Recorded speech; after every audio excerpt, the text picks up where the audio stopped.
నమస్తే బండన్న, బాగున్నావా అన్న? బాగానే ఉంటావులే, నీకేమైంది? ఒకప్పుడు జెడ్పీటీసీ గానికి మెడల పుస్తెళ్తాడు అమ్మినావు.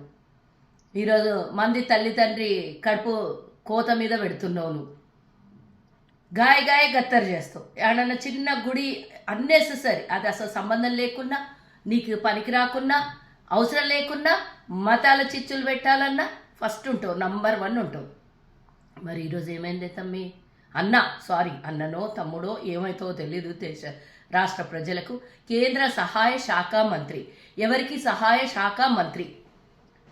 హోం సహాయ శాఖ మంత్రి ఈరోజు తన కొడుకు చేస్తున్నటువంటి గబ్బు పళ్ళకు సహాయ శాఖ మంత్రియా? నువ్వేమో తంబాకు, నీ కొడుకేమో గంజాయి. బేటీ బచావ్ బేటీ పడావ్. బండన్న కొడుకు నుంచి బేటీ బచావ్. దేశం ఎటుపోతుంది? ఆడపిల్లల్ని సమాధి చేసినటువంటి మీ పార్టీ లొల్లి లొల్లి చేస్తారు. మీ మహిళా మోర్చా ఎడిపోయిందమ్మా? ఈరోజు లొల్లి చేస్తలేదమ్మా.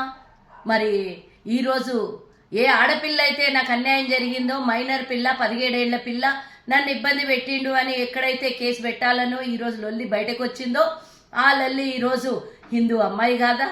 హిందూ ఆడపిల్ల కాదా? భారతదేశంలో పుట్టిన బిడ్డ కాదా? హిందువుల పుట్టిన బిడ్డ కాదా?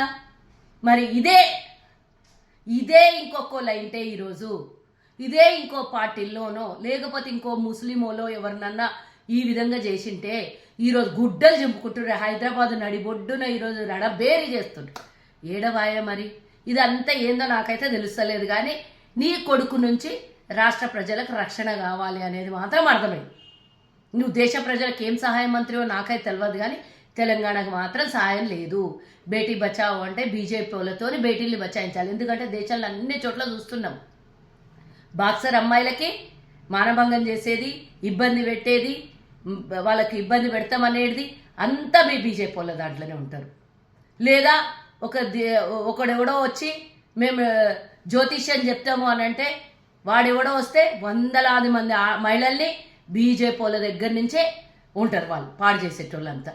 ఇట్లా దేశం మీద ఏడ చూసినా సర్వనాశనం చేసేది హిందూ ఆడపిల్లల్ని, హిందూ మహిళల్ని బీజేపీలతోని బేటీ బచావ్ అనేది నినాదం తీసుకోవాలి.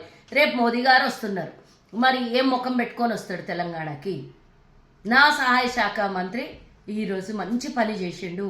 చాలా గుడ్ హ్యాబిట్స్ ఉన్నాయి. మేమెట్లుంటే మా ఫాలోవర్స్ అట్లా ఉంటారు, మా బీజేపీలో జరిగేదే ఇది అని రేపు పొద్దున వేదిక మీద చెప్తాడా? ఒక్కటి అడగాలనుకుంటున్నా మోదీ గారికి. తెలంగాణకి వచ్చేటప్పుడు మీ బండి సంజయ్ కథ ఏంది, వాళ్ళ కొడుకు కథ ఏంది? ఇప్పుడు కాదు సరే, ఈ రోజు అంటే నువ్వు వస్తున్న ఎవడో ఒకళ్ళు ఒల్లి చేసిండు అనుకుందాం, కానీ గతంలో కూడా బండి సంజయ్ కొడుకు మీద ఇదే అభియోగాలు. అంటే పైసలు లేక ఎనడెక్కనోడు ఎద్దగితే వెనక ముందు అయిందంట. అప్పుడు తాళి అమ్ముకున్నాడు, ఇప్పుడు మంది తాళీలు దింపడానికి రెడీ అయినటువంటి మీరు అప్పుడు పైసలు లేకుండే ఈరోజు మస్తు పైసలు వచ్చినాయి. ఆ పైసలతో ఏం చేయాలనో సుద్రాయిస్తలేదు. కాబట్టి ఇసుంటివన్నీ గబ్బు పళ్ళన్నీ చేసి మన హిందూ మహిళలకి ఇబ్బంది పెట్టేటోళ్లకు నేను అడుగుతున్నా. నిన్న మొన్న సురేఖక్క మీద విరుసుగుపడ్డటువంటి అందరూ ఈరోజు మాట్లాడండి. గొంతులు ఎడిగిపోయినాయి అన్నీ. హిందూ సాటి మహిళకి, ఆడపిల్లకి అన్యాయం జరుగుతుంటే మళ్ళీ ఫోక్సో కేసు పెట్టాలని వాళ్ళు డిమాండ్ చేస్తే వాళ్ళు 5 కోట్లు డిమాండ్ చేసిండ్రు.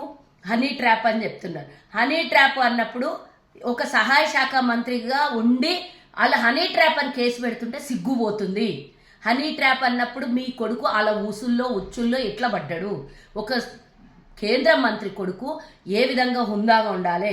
ఇప్పుడు ఒక్కరోజు జరిగిన ఇష్యూ కాదు, పదే ఆయన మీద ఎందుకు వస్తున్నాయి ఇట్లాంటి ఇష్యూస్? ఇప్పుడు ఎవ్వరు నోరు మెదుపుతలేరు. ఒక్కడన్నా వాట్సాప్ యూనివర్సిటీలా దీన్ని ఖండిస్తున్నారా? ఎందుకు మంది హిందువులు అయితే హిందువులు, మీ పార్టీలో జరిగిన ఏమన్నా అన్యాయం అయితే హిందువులు గారు కప్పిపుచ్చుకునే హిందువులా? అసలు ఏందో జవాబు చెప్పాలి. నేను అడిగిన ప్రశ్నకు ఒక్కటన్నా జవాబు ఉంటే మోదీ గారు ఇక్కడ తెలంగాణకు వచ్చేటప్పుడు దీనికి ఆన్సర్ చెప్పి రావాలి. నేను అందరినీ డిమాండ్ చేస్తున్నా, తెలంగాణలో ఉన్న 4 కోట్ల మందికి నేను డిమాండ్ చేస్తున్నా. అందరు మీ సోషల్ మీడియాలో మనం అవసరం ఉన్నప్పుడు, అవసరం లేనప్పుడు మనకు కావాల్సిన చిన్నవి పెద్దవి అన్నీ మన స్టేటస్లలో పెట్టుకుంటాం. రేపు ఈ స్టేటస్లో ఇది పెట్టుకోండి, బేటీ బచావ్ బేటీ పడావ్ అంటే ఏంది మోదీ గారు ఇక్కడ వచ్చి చెప్పాలి. బండి సంజయ్ కొడుకు చేసిన దానికి సమంజసమేనా? దీనికి మీరు జవాబు చెప్పగలుగుతారా అని అందరు స్టేటస్లలో రేపు పెట్టుకుందాం మోడీ గారు వచ్చినప్పుడు. దీని జవాబు ఏం చెప్తారో వేదిక మీద మనం వేచి చూద్దాం. Subscribe us and press the bell icon for more interesting updates.